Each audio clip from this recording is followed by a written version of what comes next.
It's a little bit early, but it's CP3 live from the lab, Sports on the Hill podcast, True Radio Network, coming to you live from the lab. Unfortunately, we like to have Victory Mondays, but unfortunately for the first 2 weeks of this season, we weren't able to have that hashtag on our show. So there's a little tension in the air from these last 2 weeks. We already got DujunneaB on the line. We're definitely going to get his knowledge and insight and his takeaway from this game. He wasn't agreeing with some of the points I was making on the post game last night. So we haven't talked about it. So you're going to hear our conversation live. We're going to break down the ins and outs and how we differ in opinions of this game. But before we get there, I would always, as always, like to thank you, the fans, listeners, viewers, subscribers, all of you folks part of the Sports on the Hill podcast, social media family. Appreciate y'all tuning in. Appreciate y'all liking our posts, sharing our posts, letting folks know it's some real DC sports media out here, and it's not this other wishy-washy stuff that's going on around the DMV. We're here to bring you the best sports coverage, give you the best knowledge you're going to get anywhere, and we appreciate y'all showing us the love back. Also, we appreciate the folks coming out yesterday to Martinis, to NFL Game Day Week 2. Unfortunately, more Cowboy fans showed up than Redskins fans, so it didn't really turn out as I would like it to be. But, you know, they had a good turnout. Make sure you guys come out next Sunday, check us out. And might be there Monday for the Monday night game, still working that out, the logistics and all of that. But appreciate you coming out. Make sure you continue to show love to Martinis and the Sports on the Hill podcast. Also, we're going to talk some Nats later on because you know we're on a little bit early so we can get that Redskins coverage in because you know DujunneaB is so busy. He's also restarted and rebranded his podcast, so I'm definitely going to let him get that information out there for you so you can check out all his ins and outs and all the knowledge that he have in all sports and background and everything. After that, we're going to have a little bit of hockey news. You know, preseason starting tonight. We're going to talk a little bit about that. Got some Nats talk. And we're going to talk about the Mystics who are about to start their playoff run because they had the first 2 rounds off being the number 1 seed in the East and number 1 seed in the WNBA. They have a matchup starting tomorrow night versus the Las Vegas Aces at the Entertainment and Sports Complex. So y'all make sure y'all go down there and support them. We're definitely going to be down there for some of the playoffs. Not sure it's going to be tomorrow night, but you know we're going to be there because we got the press credentials. But you can always call in, chime in.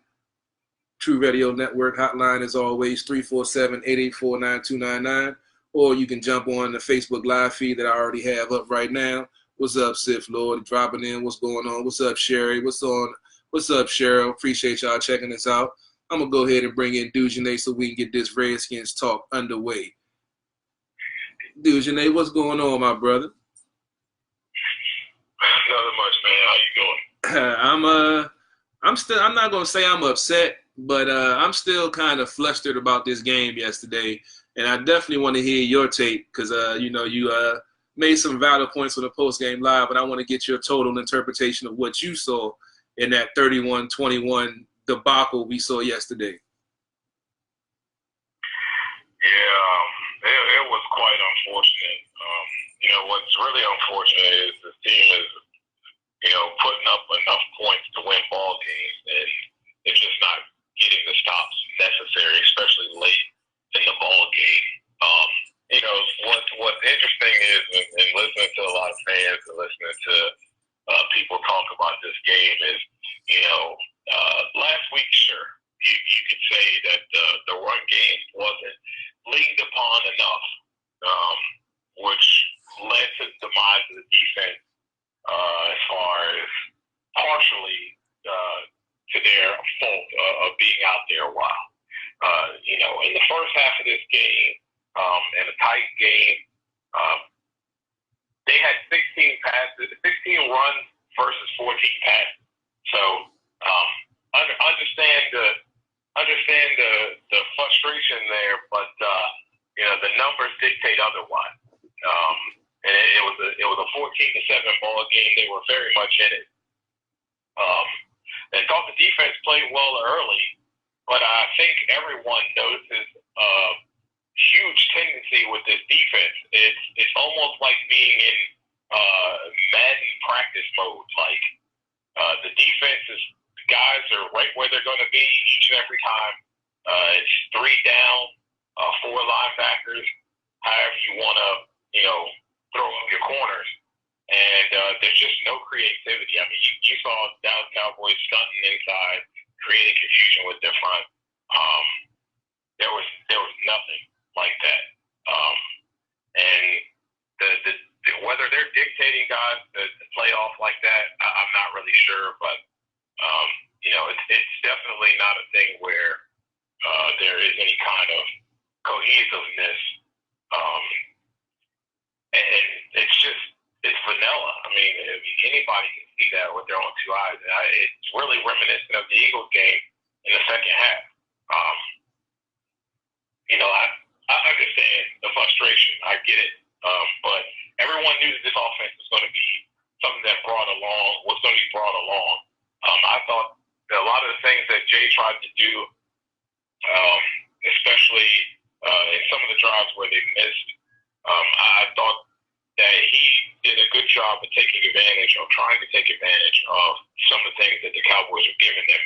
And at times, Case missed. The 4th down conversion should have been a 4th down conversion, another one, which would have made them 3 of 3 on 4th down.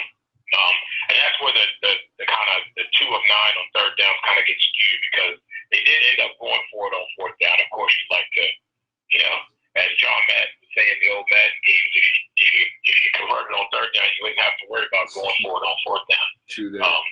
But they did extend drives on 4th down. And I think, like I said, for what they're doing, if they got stops, hence stops creates more opportunities for the offense, they win ball games. Should have won week 1. Do I think they win this weekend? No. I think it's a lot. I think it's maybe a 3-point loss here, because it definitely should have been 21-24, and probably still would have ended up in a loss. But, I mean, if you get a couple stops and you're in a ball game, give yourself a chance to win.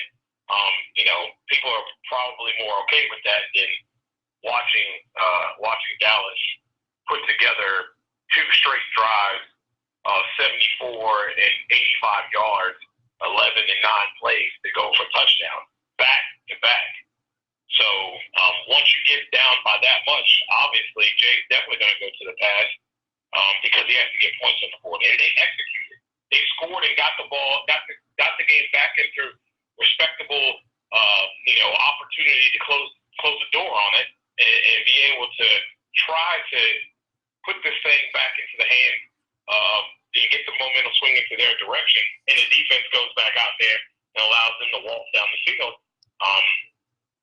You can blame players, and sometimes it is about positioning, but this is about scheme and coaching.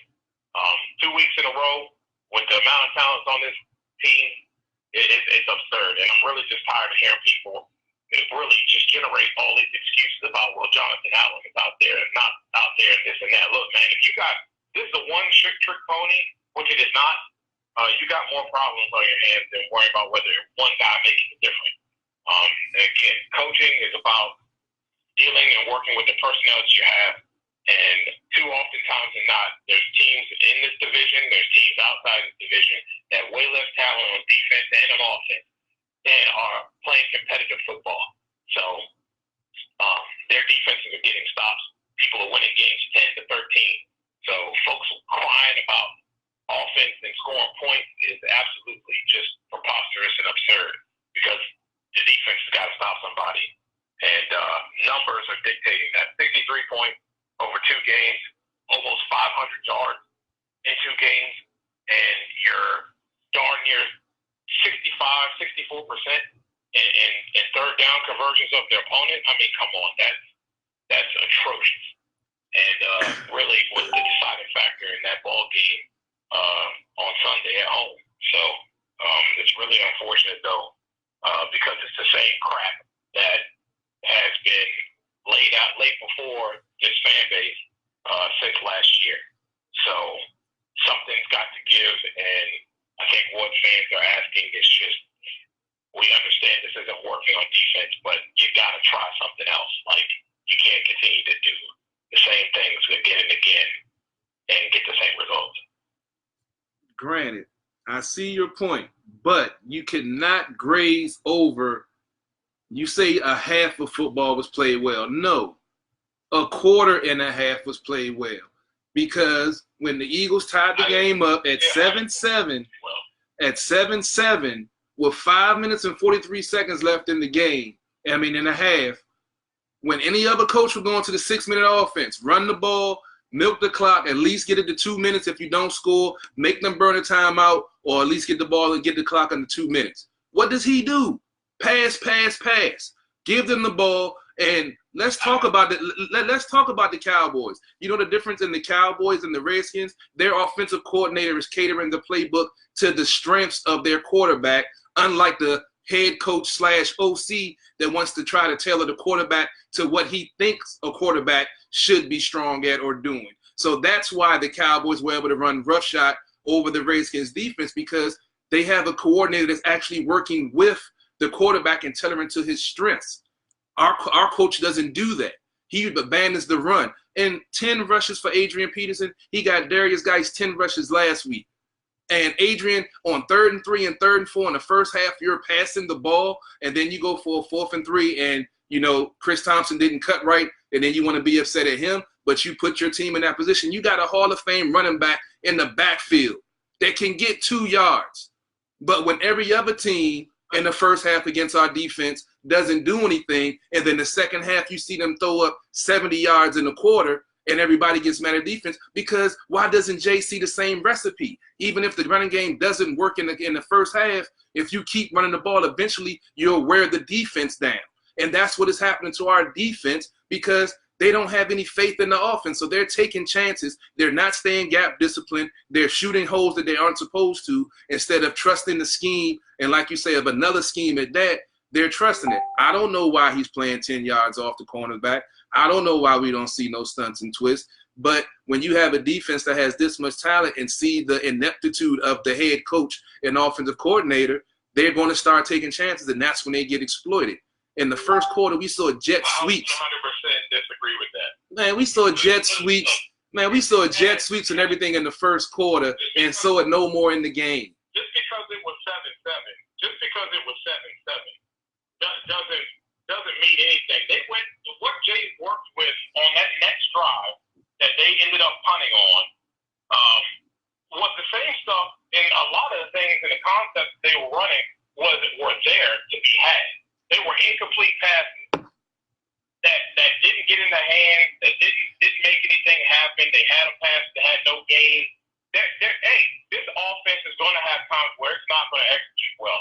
Again, I think we are ignoring the numbers. They had 16 runs versus 14 passes, and we're focusing on one drive. At the end of the day, that drive swung the momentum of the game. They got the ball back, scored 14 points before half, and then scored again coming out of halftime. That swung the whole momentum of the game right there. It's 14-7.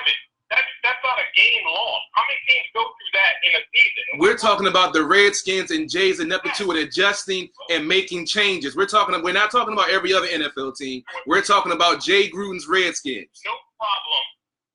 Again, we're ignoring the numbers here. Numbers don't lie. 16-14. How much more balance can you have?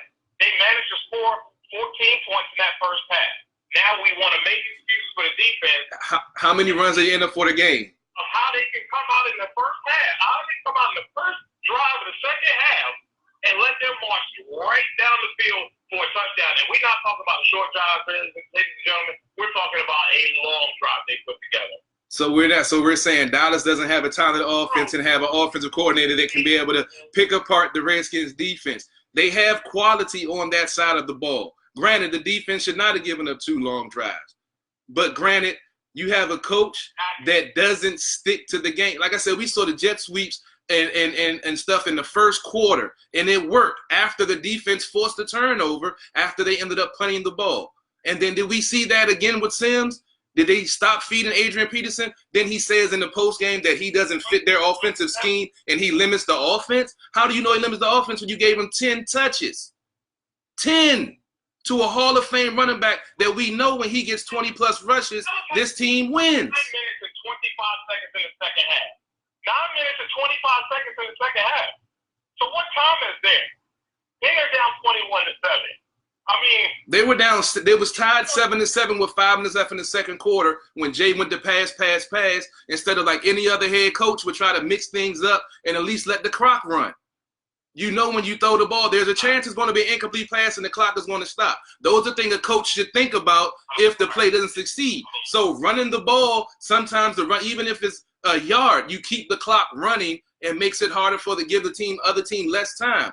Then you give him 2 timeouts and 4 minutes to march down the field with the offense that they have. That's playing right into their hands. That's all I'm saying. He abandoned the run. Like I said, what was the total number for runs at the end of the game? I think it was 20? Not even 20. So if he ran the ball 16 times in the quarter and a half, he ran the ball 4 more times the whole game. They had no choice. They were down 21-7 with very little time and basically a quarter and less than a quarter and a half to go. Like, they were put against the 8 ball right out the gate, come right in and get completely level with them marching right down the field and making it a 21-7 ball game. And the Skins go back out and shorten that. They go out and have the ability to tighten that up. And the defense never gave them another opportunity or got a stop to try to allow them to keep it close. Look, we know that this offense is going to have its times where it's not going to function. But I think we're so hung up, and it's not a matter of giving a guy a pass, but you can't ignore the numbers. Okay, so if the numbers were higher and they had less passes, we'd be hearing about his ineptitude to not be more versatile and throw the ball because he ran the ball too much in too many obvious situations, which we've heard from several media pundits over his tenure here, because it's true. The second that we have this, now all of a sudden he's having an ineptitude to not do this or that when they were very balanced in that first half. No, did it work out on the scoreboard? Absolutely not. But we all know where and what is with this offense and how it's going to come along. He tried to do what he could to take advantage of different things. It definitely benefited them, and with the amount of what they did, if they had an opportunity in the second half and not have 2 back-to-back, like long drives that Dallas had the ball before you just, in that short period of time, 9 minutes and 25 seconds, they scored 2 touchdowns. They put a lot of pressure, which will put a lot of pressure on any opposing team, let alone the Washington Redskins, to have to come back and try to get themselves back in the game. And this fan base thinks you get back in the game by running a football. At this point, there's no way that they could have ran it as much as they wanted to do it. They would have liked to have done it and repeated what they did in the first half and the second half by keeping balanced numbers and running and runs and passes, because they were already behind the 8 ball. They were 2 touchdowns down plus. So it makes it very difficult. That's just the name of the game. That's why you want to get up on people. Jay could be ahead. Jay could be ahead by 17 points and still give it up, because he changes. He goes away from what works, and he doesn't make adjustments. Like I said, we can talk about the defense not stopping them, but this has been 6 years that we've seen the same thing. This isn't something new that we've seen with Jay. This isn't new because the defense gave up 2 long drives. This has been something that we can go back as far as last week. The 6 years are not the big issue in this game. That team offensively and any other team did enough to win a football game. When you look at the opposite side of the ball, I mean, there's no team that's going to win any kind of game giving up that much on third down, giving up that many yards, and not getting any stops. I mean, Dak didn't have a drop pass in the second half. He would have darn near been perfect for the entire game. Without their first half, not really a half, a quarter and some of play. At the end of the day, defense has got to do something. And allegedly, this is supposed to be where all the talent is, which it is. And yet it looks like we have a bunch of scrubs that they just found walking the street. Well, the number, like you mentioned, third downs, I'm looking at the numbers now. I'm looking at the numbers now for third down percentage on offense, 31.8, 23rd in the league. Yes, the defense is giving up 64%, but the offense is only converting at 31. And those points and stats that everybody's, clamoring about, remember Kirk Cousins? Remember all the garbage yards he got and garbage stats that manifested in that $84 million contract? This isn't nothing new that we haven't seen. The stats are always looking good, but the end result isn't there. And it isn't always about the stats, because the bottom line is wins or losses. 21 and 27 points over week 1 and week 2. If you've got a defense that can at least make some stops, you can win a ball game. And again, if we talking about the Redskins, but facts remain. Look around the NFL. Guys are winning games 10 to 13, and ain't nobody griping about offensive performance. All right? And when this team is putting up 21 and 27 points over 2 weeks, they gave up 64 points over 2 weeks. That's unacceptable at any level.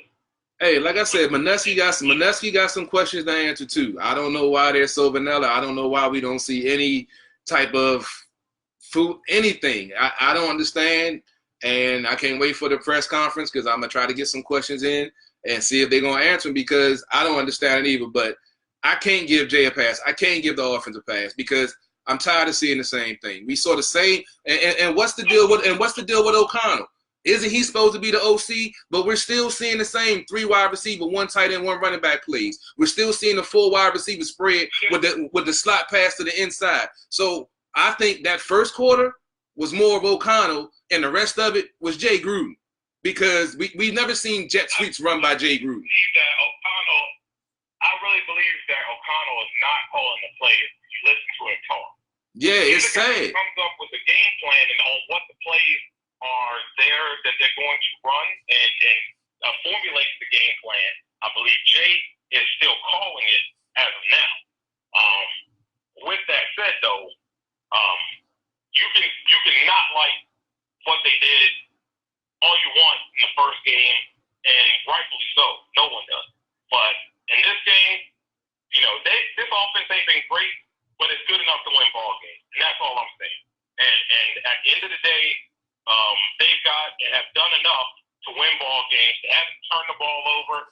Sure, they've gone 3 and out, but look at the youth and things that they're dealing with on the offensive side of the ball. They're not absolved from any blame here.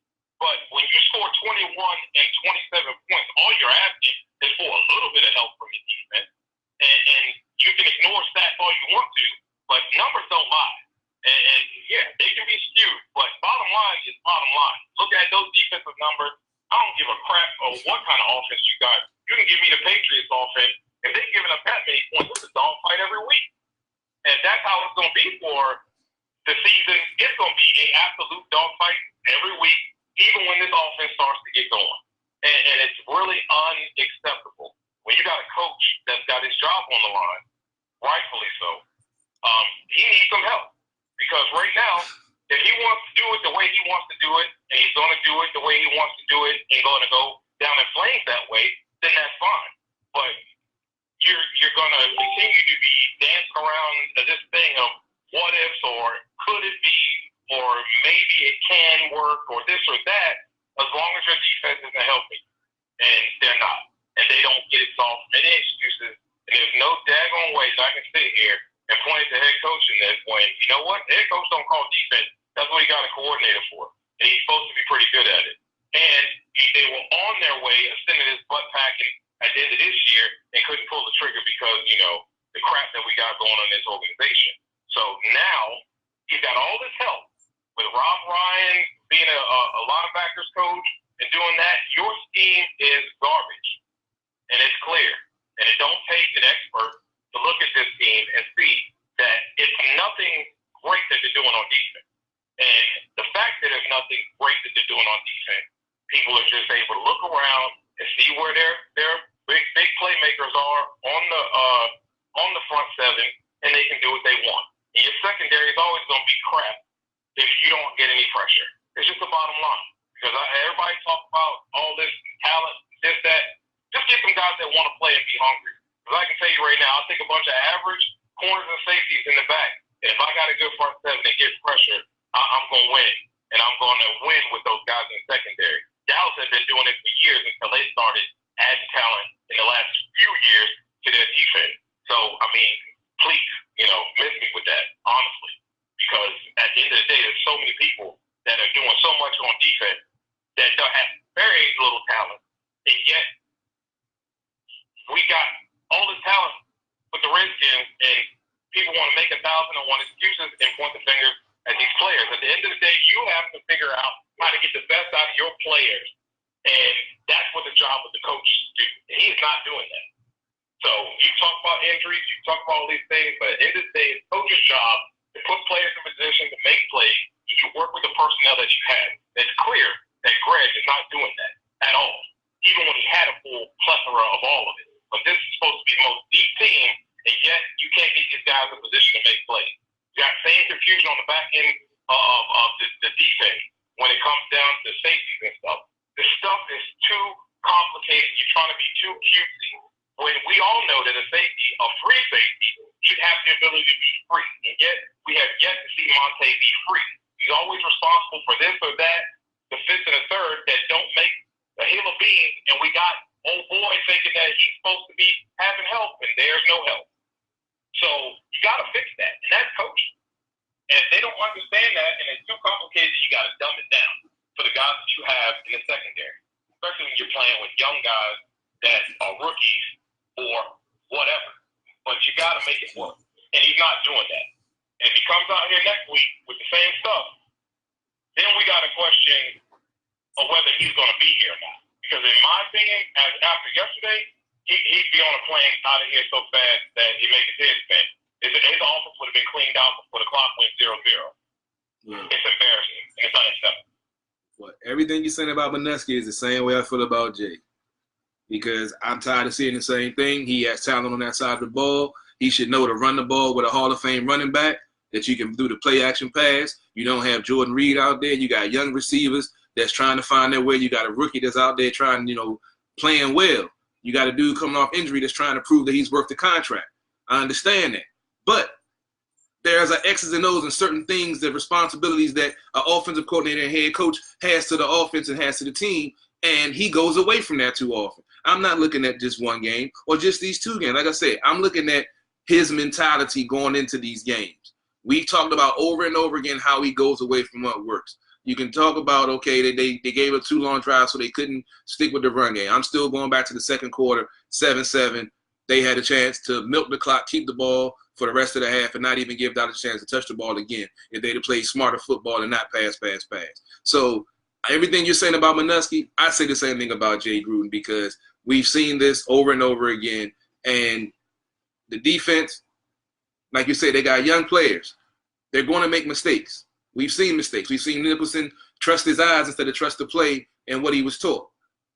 That's how Norman got burnt. Everybody say he should get cut. Boom, boom, boom. We know that the defensive part of responsibility, who it was on, where the mistake was made, and the scheme flaws that was in it. So the same thing you say about Manusky is the same way I feel about Jay, because I'm just tired of seeing it, man. I can't defend him no more. I can't give him a pass. Even if, the defense, falters, the offense still needs to be productive through the second and third quarter. The third quarters, they haven't done anything. Coming out of halftime when they have that prime adjustment time. When you're supposed to go, find out, they're going to take something away, go where it works. But Jay doesn't have an identity for this offense or this team. And that's where I feel that it is. When the momentum is gone away, the other team is busting your ass, you need to have a play when you can call and say, boom, this is going to boom. This is going to get us a first down. 46 gut, Joe Gibbs. Things will go bad. They could be down 14-21. Fuck it, we're going to call this play because we know we're going to get some yards on it. We're going to get this momentum back. He doesn't have that. And that's all I'm saying. I'm not giving a pass to Manusky because everything you said, you are very correct on, and I share your frustration. But I still can't give Jay a pass. At least Manusky, you got Rob Ryan there. If they do pull the trigger and get rid of him, I've never been a Ryan, brother fan, but let's see what he can do. Is Manusky holding him back? Because we've seen some of the schemes that he's put together. So I really want to know what's going on with that also, because we've seen his defenses cause havoc and, you know, put up good numbers and cause pressure and get turnovers, but we haven't seen that with any of the linebackers. So I definitely feel you on the defense. I'm not saying that is, you know, it's not their fault. They don't have any to blame. I just can't get past Jay because I just can't with the whole AP situation, with the whole not, you know, running the ball situation last week and this week. I'm just fed up, I guess, man. I just can't deal with it no more with Jay and his ineptitude. And look, Jay is not absolved of anything. What I'm focusing on, the 6 years, and what he's done the past 5 years and what he's done the past 5 years. The guy's the head coach coming in here. With the way this defense is playing the first 2 weeks, there's no way you're going to fire a head coach and a defensive coordinator because basically you're mailing that crap in. You might as well just get ready to have the number 1 pick. So someone's going to stay, and if someone's going to stay the entire season, right now it has to be Jay. No matter what his inabilities and inefficiencies are, right now they're scoring enough points to win ball games with a competent defense, and that's what I'm focusing on right now, game to game. It is what it is. He's in the last year of his contract, and he's likely not to be here, especially if it's more than just making the playoffs with him. He got to win a game. I thought he had one more year. I thought he got one more year. I thought he had a 2-year extension. No, I believe this is his last year, and maybe he does have an extra year, but I'm saying last year. This song and dance, this is his year to prove he's got all of his pieces, all of the guys that he wanted, with the exception of whether you believe it or not, of AP being on this roster. Everybody else is people he handpicked, and I'm not saying he didn't do a good job, and I'm not saying that at all. But now you have to make things work. The bottom line is, though, I mean, I'll go right back to the second half when they come out and they scored at 21-7. The offense came back and ran with 11 plays, 70 yards for a touchdown to put that thing within 7.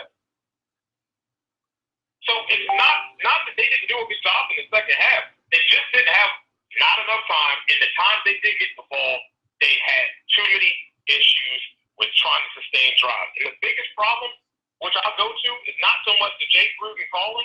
In that instant, they went and they had penalties, especially in the first half, that killed the drive. It was a holding penalty by what is supposed to be the best part of your offensive line. And those two guys have been receiving so many penalties, holding and what have you. I don't want to hear the target anymore, man. Just don't hold. Like, it's really simple to do. Be in position of where you need to be and don't hold. These are supposed to be the 2 best guys, really with Rouillet, the 3 best guys that you have right there. That's supposed to be your bread and butter on that side, and they have been everything short of that. So there's a lot of things. Sure, we can talk all day about his craziness when he bad happen. But there's been a lot of things, the penalties that have set this offensive back and put them in third, second, and long down and distance situations that completely just murder a drive. And they have had drives where they were establishing momentum and moving the ball, and penalties come up and cost them drives. And along with those times where the things that he decides to throw out there and call don't work have ruined their ability to score more points. But when you look at this game particularly, what we're talking about here, sure, he passed the ball on a considerable basis. The first half was quite balanced. The second half, they were behind the 8 ball. They drew it together, and that defense allowed back-to-back scores, which put them in a bind, which automatically throws out trying to dink and dunk and power run this whole thing down the field. Because, I'm okay if Adrian Peterson gets 2 yards as long as he's moving forward. But they were put in a peculiar, odd situation to have to score, and that offense is not ready for that right now. It's week 2, and this defense was supposed to be carrying them through the first couple of weeks in this difficult part of the schedule, and it hasn't been done. So, yeah, a lot of frustration with Jay over the years, but when it comes down to this year, it comes down to these 2 games, especially this one. Look, especially this one, I don't have a problem. They got to have help. because they were able to continue to draw and put themselves back in that game, and the defense just basically was like a revolving door, allowing people to just do whatever they want. I feel you. You got a valid point. For any team to win a ball game. But this is Jay's last year. At some point, you've got to make the decide, but you're going to change and have one of your assistants or one of your position coaches be the coordinator. Because you're either going to ride this ship to the end and go down with it, or you're going to make a change and you're going to see if Jay Gruden can do this on his own the way he wants to do it. Because he seems to feel that he hasn't been able to do that in his time here. Now he has all the pieces he needs. Everything. There's no excuse. But you got to have a defense that can do something to see if he can actually execute it. And then we come in this gray area. Well, could he have gotten it done if he had a defense, this or that? The guy's going to go down one way or another. He wants to go down swinging his way. And I don't blame him for that. But he's got to have help on the defense. And that hasn't been there, which is something that everyone thought, especially after the couple preseason games that you saw the glimpses of that defense, that this defense would be absolutely aggressive in getting after the quarterback. And we see a lot of preseason type plays, these guys lining up the same way, doing the exact same thing, playing off and giving people whatever they want. True. Yeah, I just wanted to jump in real quickly. It's Robbie. I just want to say that Gruden's contract is a 2-year extension, so that actually, I believe, gets him through next year. But I agree with everything he's been saying. This would be his last year if he doesn't make the playoffs and win a game, probably. So, yeah, because he signed originally a 5-year contract in 2014 and then signed a 2-year extension in 2017. So, yeah. Yeah. But I have to say, I've been listening to both sides of your arguments, who's to blame, the offense or the defense. I think we can all agree that there's enough blame to go around. But I do see it, Dujunne, slightly more from your point of view, only in the sense that, in both games, in the second half, there was plenty of opportunities where the defense gets a stop and it puts the offense back on the field, with a little bit more time that maybe they do something. And in fact, in both games, they were able to show when they had a late drive, they were able to score.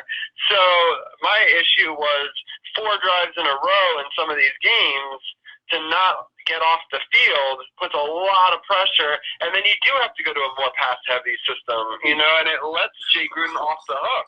The game is closer. I think that he runs the ball more because he doesn't have an excuse of why he can't run the ball. But he would hope.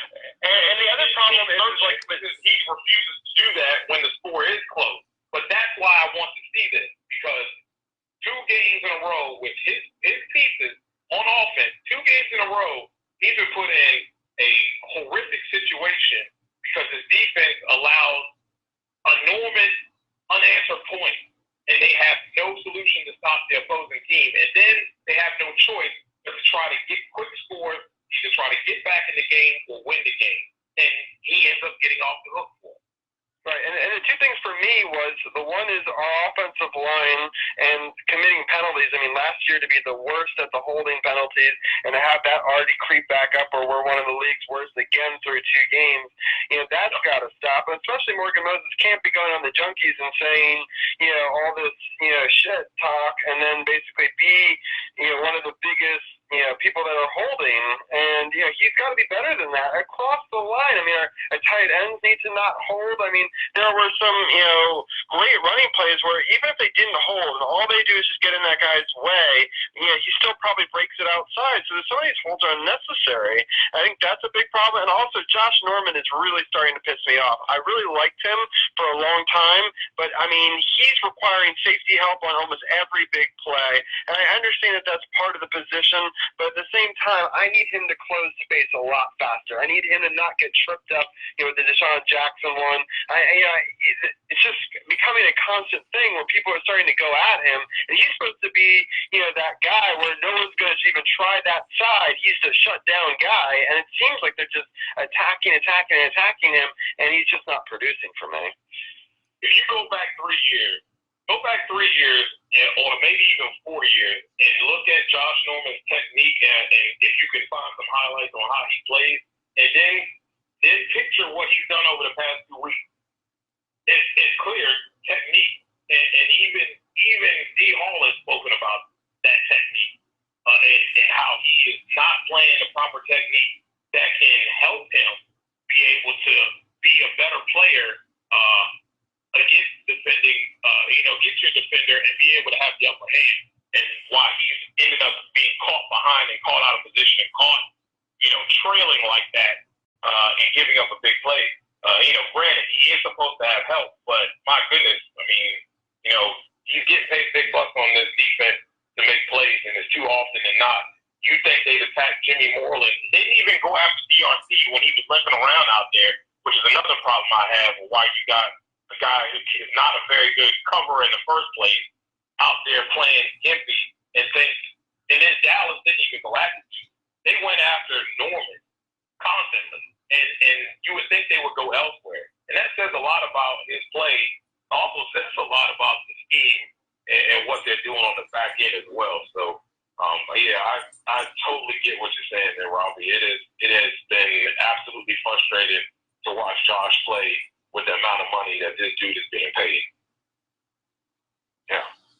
But, I mean, overall, I think there's those things that we can go forward and correct. I mean, we won't break down the next game too much since we'll have a Monday Night Football pregame show. I know that Carol will probably be at the bar, and I'll probably run the show from the man cave through the switchboards. But, so that'll be, we'll tell everybody the times for next week's show as we get a little bit closer. But, in my mind, these next two games become like must-wins. Like, we got to win against the Giants and even this up, because you can't come out of that Patriots thing down 1-4 or 0-5. At that point, then you've got to start firing people, because it's just the aesthetics look bad. I mean, I was listening to the radio today, and there were Redskins fans that have been fans for 40 years that were season ticket holders that are giving up their tickets today because they were so upset with how many Cowboys fans, how disrespectful the Cowboys fans were to the Redskins fans in our own house, and how Dan Snyder has basically lost the fan base in a lot of ways.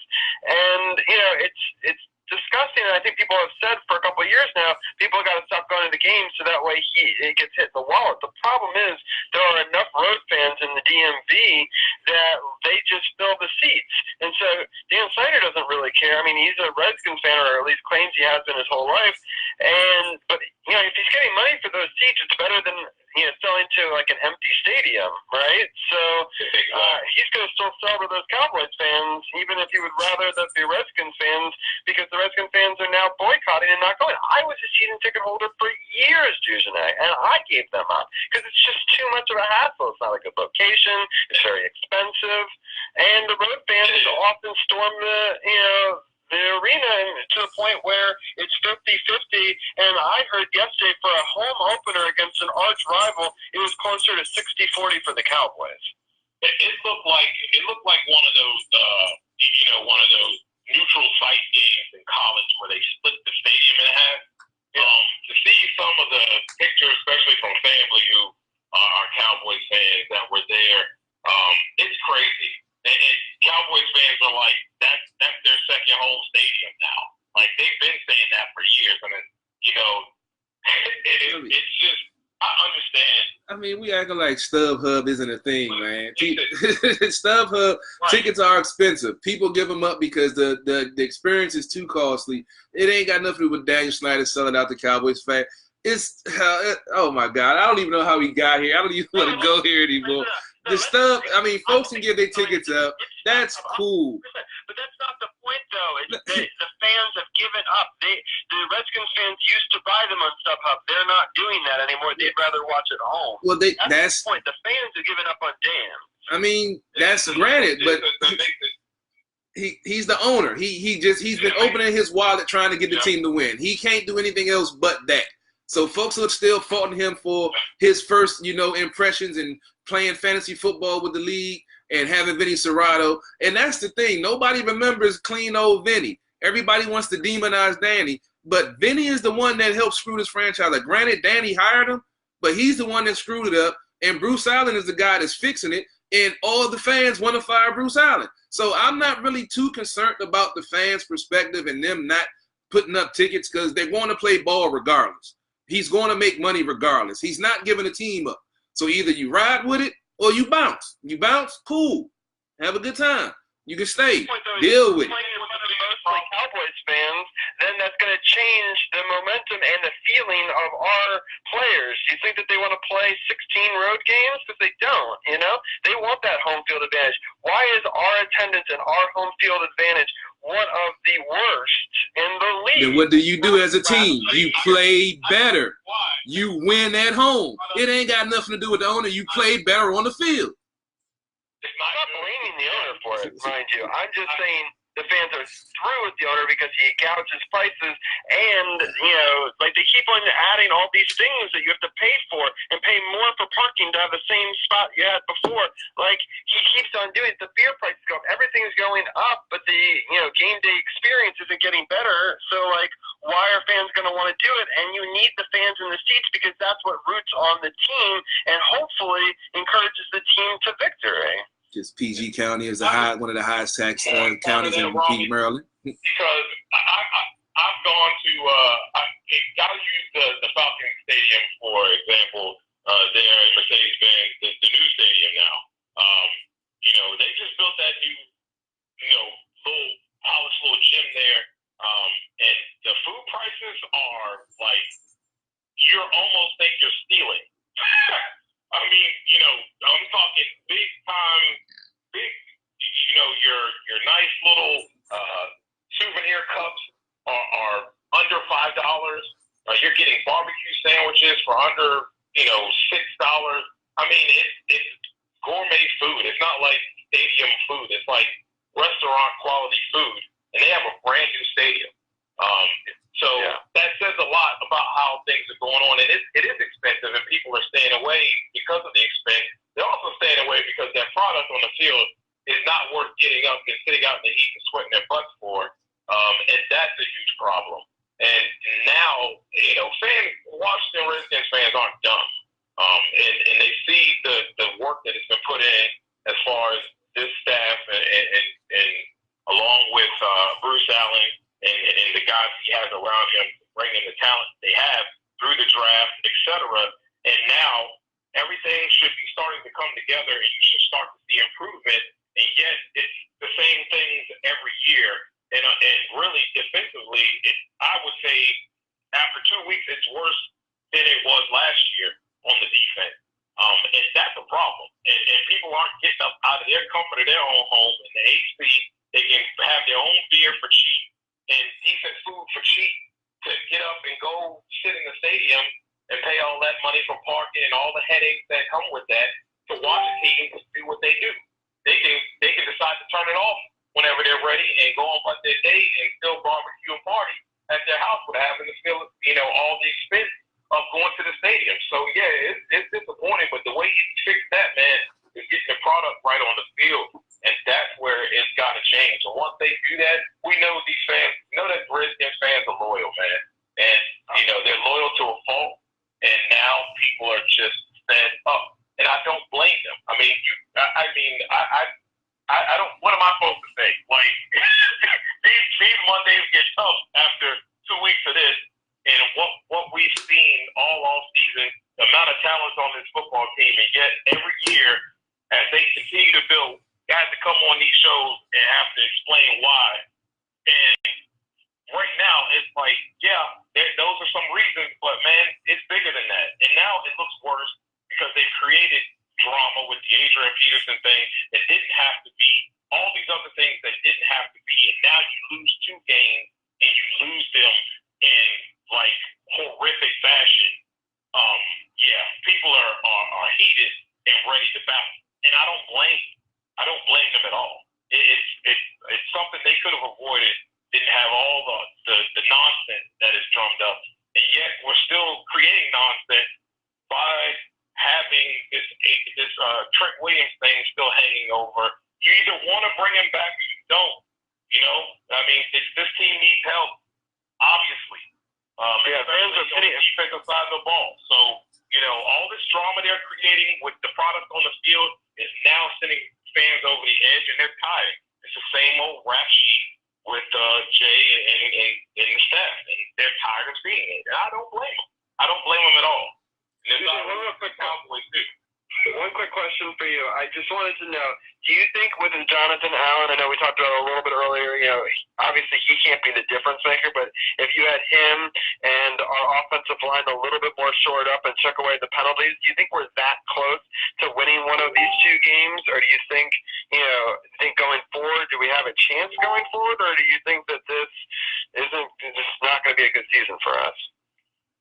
I personally feel that this team would not have been any better or any worse without Jonathan Allen. I think that is the most overstated thing that has been said in the past several days since the Eagles game. That doesn't make a difference. You got all this depth over here. It's about creativity and taking the group of guys that you have and coming up with a game plan that benefits them, that takes advantage of the strength. And Carol will tell you, and any fan will tell you, by watching that game, and you yourself see it, they line up the same way. They do the exact same thing, and they're basically just saying, hey, man, just try to have a meeting at the quarterback. Hope you get there. Because the linebackers are sitting back chilling. Everybody's just chilling. No blitzes, no nothing. If I'm a quarterback and I got all that time, dude, I can find, the worst quarterback in the world and make him look like an all-star if that's how you're going to go about your business. And I don't think Trey Williams being back or Allen being out there changes anything. Because you know what? Penn and Flowers have played better than the whole left side of that offensive line. The middle still stay the same. And then we had an enormous amount of penalties on the defensive side of the ball. So none of that changes. None of that changes with Allen out there because they still can't get home because the scheme is just basic. And you can't be basic when you got, mammoths at offensive line for the Dallas Cowboys. And if you're not getting pressure on the quarterback, anybody that knows football knows that you're going to get picked apart in the secondary. And that's exactly what happened. I just feel like we're off balance in the second half, especially on the defensive side. It seems like we have whatever the first two quarters are going, but then the other team figures that out, but then we defensively don't make adjustments again. No, Jay. Just like Jay Gruden doesn't make adjustments again on the offense. They'll make adjustments at halftime, but they're not willing to make adjustments in the third quarter. And then midway through the third quarter, we seem to have either evaporated our lead or, they're coming back, and it's just momentum is sliding against us every time. Yep. All right, fellas, we got to get ready to wrap up this Redskins talk session. We done went way, way over our time with Redskins tonight. But, DujunneaB, let the folks know where they can find you at, and we can definitely chop it up some more next week. With it being a Monday night game, you can chop it up on Sunday pregame if you get a chance, and we can go side by side and do the Facebook Live thing for the pregame down at Martinez. But let the folks know where they can find you at. Not playing 21 on everything. Sports Journey is where the written work is at, and the breakdown with DujunneaB Bland, spell it all the way out there, and you can find that on all your major platforms, podcasting platforms. All right, man. Appreciate it as always. Love the convo. Definitely get all your good stuff out there, and we'll definitely wrap some more this week, and hopefully we can get you on next week. All right, brother. Y'all have a good one then. All right, man. Take it easy. Yeah. All right, well, Carol, that was a great segment. I know it ran a little bit longer. I assume, are you going to keep the same Facebook Live for the whole thing? Yeah, I'm not switching up. You are, right? Yeah. Yeah, that's fine. So I'm just going to rock and roll and do some, almost like a news segment, DMV, some news and notes, because there's a lot of news going around D.C. that I just want to make sure all of our podcast listeners are aware of. By the way, this is Robbie. I know I didn't really introduce you. It kind of came in the middle of a podcast, but I'm back for the fall season, and now there's hockey on. Unfortunately, we're losing in this preseason hockey game, but we'll get into that in a little bit. But the biggest news of the day right now is Washington Nationals manager Dave Martinez experienced chest pains and underwent cardiac catheterization on Monday. The general manager, Mike Rizzo, said that Martinez didn't join the trip to St. Louis and will remain in Washington for precautionary medical testing. So people who don't know, cardiac catheterization is a procedure used to diagnose and treat cardiovascular conditions. So it's not the surgery itself, it's just done to try to identify what's wrong with him. So they don't necessarily know. They're running a lot of tests on him. They won't give him the clearance to fly until they can figure out what those tests say. So I just wanted to put that out there. The base coach, the bench coach, will take over, and he's coached teams before. So there shouldn't be too much of a drop-off in that situation. So I wanted to let people know about that. And then, obviously, I assume that everyone knows about this now, but I did want to put it in the news and notes, which is the Kuznetsov situation. He had a 3-game suspension to start this upcoming season. Tonight is a preseason game, so it doesn't count. He'll lose 3 games, and a lot of people were up in arms about that, thinking that it was because cocaine isn't actually against the collective bargaining agreement, which is true because it's not considered a performance-enhancing drug, although a couple of weeks ago, the International Hockey Body did suspend him for 4 years, so he won't be able to play in the next Olympics and any of the World Championships between now and 4 years because they do think cocaine is performance enhancing. So that's the one difference between the NHL and the international body. The one other note is the reason that he did get a suspension in the NHL, even though it's not deemed against the performance-enhancing rules, and in fact, you're just supposed to get a fine, and also often you have to go to rehab for it, which he is doing. But the reason they had the additional suspension is conduct detrimental to the league, which means that he had told them that he had never touched his stuff. He had lied to the league. The league had spoke on his behalf, and so did the Capitals. And because basically he had lied to them and made the league look bad, he gets a suspension for that. So that's one of those suspensions that they can give you for anything for making the league look bad. I think that 3 games is actually pretty lucky. It's the most I believe you could get for something like this. So some people think it should be more or less. I think it's about right. I understand why some people think it should be nothing, and I understand why some people think it should be more because he's a role model for children.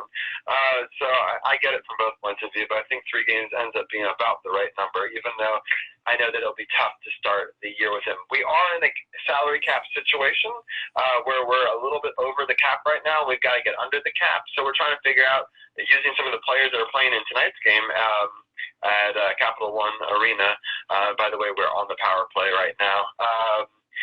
We had to figure out how to get under that cap. Now, I believe we do get some cap space relief for night 1 because of Kuzi's suspension, but obviously we'll have to figure out how to get below those numbers, whether it be a trade or only holding 1 or 2 additional players up and not having 3 or 4 scratches tonight. So those are a little bit of news and notes about the Capitals. One other sort of fun note is OVOs are taking the world by storm. People are going crazy for them at the local Giants. So obviously there's a collector's edition version of Cheerios that has Ovechkin's face on the front, but I laugh because people are going crazy and buying cartons full of them and going nuts on Twitter and Facebook about it. And then it's Holtby's birthday, so happy birthday to Braden Holtby, the goalie for the Washington Capitals. And then the other thing I wanted to note was that the United were able to win a big game, 1-0 against the Portland Timbers on an actual own goal. And they actually should have scored 2 goals, but they didn't review the second goal. But that 1 goal actually puts them right now into 5th place with 45 points on the table. And that's really big because there's only 3 games left, and the top 7 teams, I believe, make the playoffs in each side. So they sit right now, it's 8 points above the 8th place team, which is a team that doesn't make the playoffs. So obviously getting that 3 points was very important this weekend. Hopefully they continue to win. We talked about before, this is going to be the last season with Wayne Rooney, so I'm hoping that they make the playoffs and make the most of having him on the team. So that's a little bit of news and notes. Again, DC United's in 5th place, and we'll sort of talk about how they do down the stretch here. And then obviously the Mystics are in the playoffs as well. I don't know, Carol, do you want to talk Nationals or Mystics first? Definitely going to the Nationals first. I got the Mystics lined up. I got it all covered. Yeah, we definitely do the Mystics last because we got the Nats get ready to have a first pitch against St. Louis in St. Louis. This has been a up and down week for the Nats. They went 3-3, currently sitting 82-66, second in the NL East, 4-6 in their last 10. They went 3-3 last week. They had a road series against Minnesota, and they had a home series against Atlanta. They won 2 out of 3 versus Minnesota. They started off that series with a 5-0 shutout loss at home, which is never good. Anibal Sanchez took the mound. That puts him at 8-8. He went 7 innings, giving up 4 hits, 2 earned runs with 5 strikeouts and 1 walk. The Nats had a total of 2 hits in this game. That pretty much sums it up. Jose Barrio had a phenomenal game. He was coming off of a not-so-good stretch, and this kind of broke his – I think he had like a 2-game or 3-game losing streak. He actually had the Nats baffled. There's always a, gap when you have these interleague games because most of the Nationals haven't seen some of these pitchers, but he definitely took advantage of it, and he shut down the Nats offense and shut them down totally. Game 2 was a 6-2 victory by the Nats. Strasburg took the mound. He became the National League's first 17-game winner. He went 6 innings, giving up 4 hits, 2 earned runs with 7 strikeouts and 2 walks. Juan Soto had an RBI single in the first. Zim had an RBI single in the first also. Howie Kendrick had an RBI double in the third, and Zim hit a 2-run home run in the third, and Trey Turner added a solo home run in the ninth. That was total of 6 runs. They won 6-2. And in the rubber match of the series, the Nats won that one convincingly 12-6. Patrick Corbin took the mound. He won that game. That put him at 12-7. He went 6 innings, giving up 9 hits, 3 earned runs with 3 strikeouts and no walks. Rendon had a solo home run in the first. Soto had a fielder's choice ground out RBI in the third. Asdrubal Cabrera had an RBI single in the third. I keep on saying Mark Eaton. I don't know why I got old school basketball in the brain. Adam Eaton hit a solo home run in the fifth. Asdrubal Cabrera had an RBI triple in the fifth and scored on a pass ball later on in that inning. Rendon had an RBI double in the sixth. Soto hit a 2-run home run in the sixth. And Gomes hit a solo home run in the ninth. The Nats ended up winning that series 2-1. Robbie, did you get a chance to check out any of that series? I didn't. The only game I actually watched was the one I went to on Saturday that I know I'll break down. So I'll let you break down that whole series. All right. And as I mentioned, Atlanta came to town with the Nats looking to gain ground in the NL East race again. Unfortunately, they came up short, losing 2 out of 3. First game was a 5-0 shutout loss. Max took the mound. He took the loss. That puts him at 10-6. He went 5 innings, giving up 7 hits, 3 earned runs with 6 strikeouts and 2 walks. In this shutout, the Nats only got 3 hits, and I'll leave it at that. Second game of the series, say that. What you great. The reason I think that they performed so badly in that game is they didn't get back from Minnesota until 6 a.m, I have to point out. I know it's not an excuse, but, it's definitely hard to then turn around and play, a red-hot Atlanta team, on very little sleep. So obviously I was hoping for better in the Saturday game. Can I break down the Saturday game, if you would? Yeah, please. That 10-1 loss, I really don't have too much to say about that. Yeah. I don't know if anybody got to catch that game live on TV, but I was sitting right behind home plate. I was in almost every shot, so I was very happy at the beginning. Then you could see my demeanor get much sadder as the game went on. I thought that Austin Voth pitched a really good game. If the guy is who's pitching, I was very I had to look up his stats. He's got 2 wins and 2 losses, I think, in each of the last 2 seasons. He's vying to try to be that 5th starting pitcher for the Washington Nationals. But I thought he put together a really good game. 6 really great strikeouts. All of them were just really great pitches. Towards the end of that run, though, they were starting to hit him, and they were getting in the warning track, and they were out. But I think that the coaches got a little bit trigger happy, as they sometimes do, and they were like, you know what? Let's get him out before real damage is done. But I kind of had the feeling in that moment, I was like, they're going to take him out, and they're going to lose this lead. And sure enough, right after they took him out, they lost the lead. I mean, Suero, I don't know. His pitching was just pretty awful. I mean, there's some really weird moments in this game. There was a moment where he threw the ball and the batter went down to sort of show a bunt on it. The ball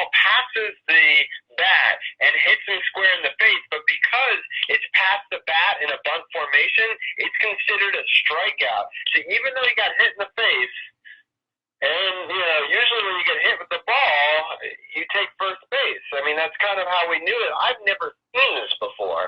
And the coach for Atlanta was livid, and I was like, I didn't quite understand because I thought he was on first base or somebody was like pinch running for him. And then when I saw that it was labeled it out, I was like, oh my God. I switched to Twitter and was trying to read like what had happened because it's kind of hard in game to understand. And I was like, oh my God, they did call it an out. And so I don't know, Cal, have you ever seen that where someone gets hit in the face and they strike out in the same play? Yeah, if you square up for a bunt and you square up and the ball hits you, it's not a, hits back. It's not a hit ball hitting and hit by pitch. It's if it's the second strike and it's in the strike zone, it's a strikeout or it's a ball, but it's not, you get the base now because you're attempting to swing. That's like if you hit a foul ball and it goes off your shin, you're not going to be able to take first base on it. So even though he didn't make contact with the ball, the fact that he squared up to attempt to bunt, that's considered the same thing because it was an attempted bunt. Yeah, I had never seen that before. I've gone to a lot of baseball games.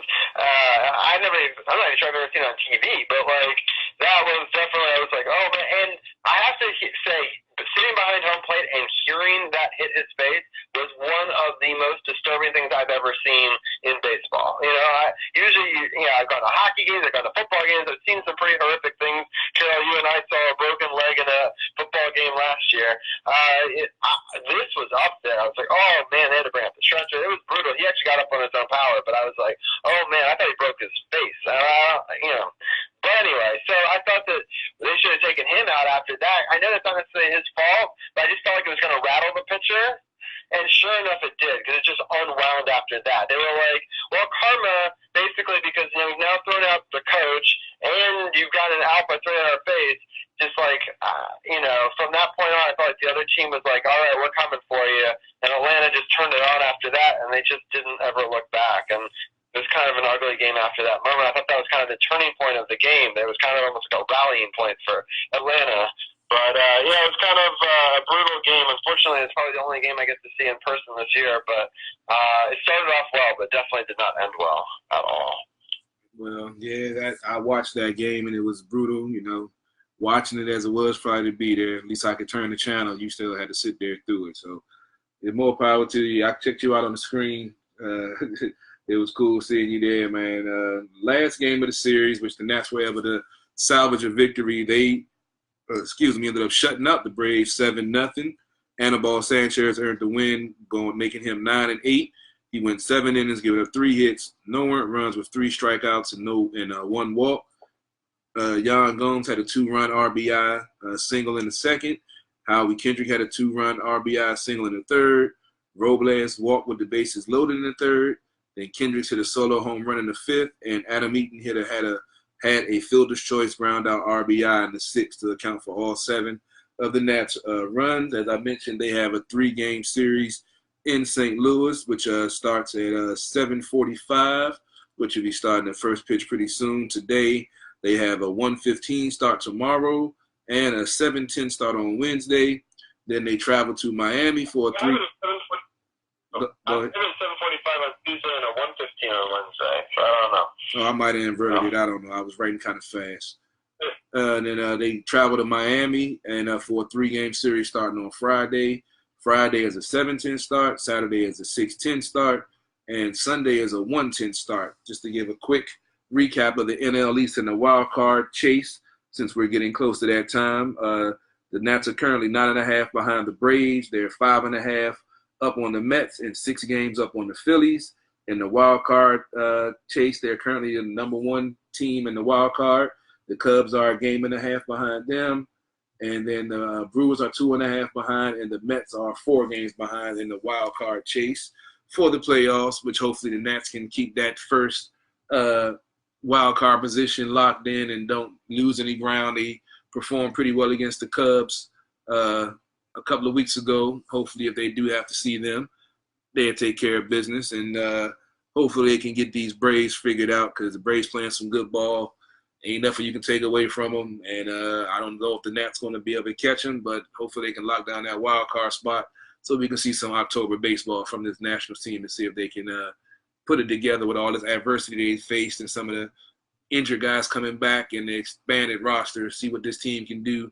Maybe, coming in as the unknown quantity and not NL East champ and give them something, a little bit more mojo or something to get them further in the playoffs than they have been since they've been here in Washington. Yeah, real quickly, I have to give the Chicago Cubs some credit. They have turned it on lately. Putting up 17, 14, and 16. I know it was against Pittsburgh, but still, those are some impressive run totals. They'll have a difficult series against Cincinnati. Then they play St. Louis for a 4-game series. Then Pittsburgh for 3. Then St. Louis for 3. So they've got the sprinkles of good teams and bad teams there. But they're definitely a team. I would love that 1-game playoff to be in Washington. I know that home field in the 1-game playoff doesn't mean a whole lot historically. It's only been around for a couple of years, but it's almost like 50-50 on who wins, whether it's home or away. But I would love, just in front of the Nationals fans, just to give them a chance. I think that I would much prefer that game to be in Washington. So definitely I would like them to turn it on. And also I'd like them to be playing their best baseball going into the playoffs. So that way they can maybe make a little run of this here. Because it's going to be interesting. There's some tough teams that will obviously be in the playoffs. And hopefully they can win that 1-game play-in, because we both agree that they're not going to win the division this year. But it's been exciting, and I want to give a quick little scoring update. It's at the end of the first period. The Blackhawks are 1, and the Capitals have yet to score in the preseason. So,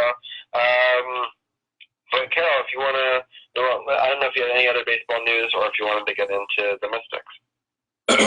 No, just was going to piggyback on the preseason with the Caps. They're, playing the Blackhawks. Hopefully, we have a better season this year for the Capitals. Maybe they can get that second 2 out of 3 Stanley Cups that we always speak about.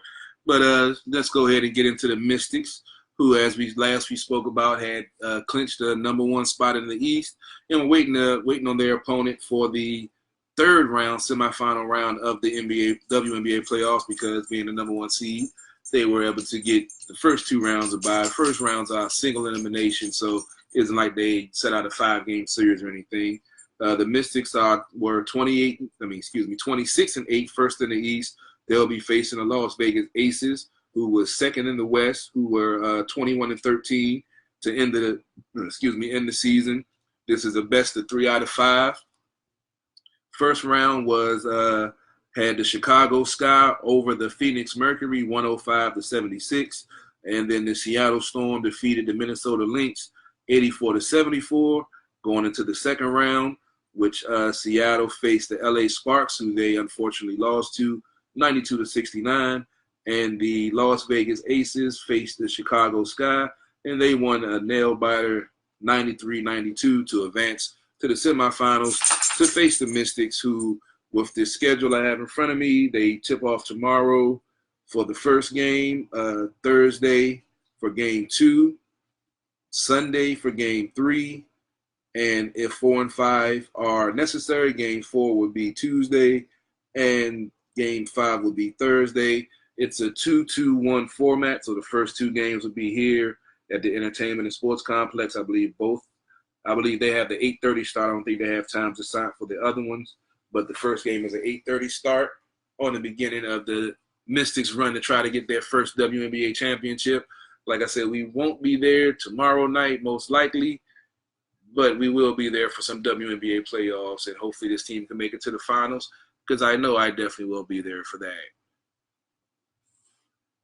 Yeah, so I have it written here that 8:30 for both of the first 2, a 5 o'clock Sunday game at Vegas, and then a 3 p.m.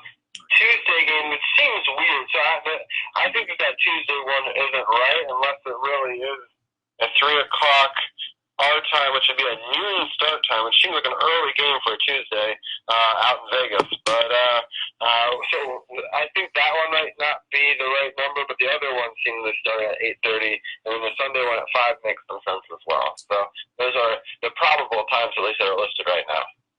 Okay, yeah, I looked at it earlier before they didn't have it all, so I might have looked at an old. I think I did look up an old thing from earlier in the week. So yeah, you probably got an updated one.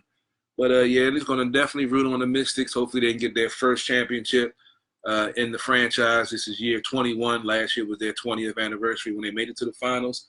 unfortunately came up a little short, but this team been playing well. Number one in the East.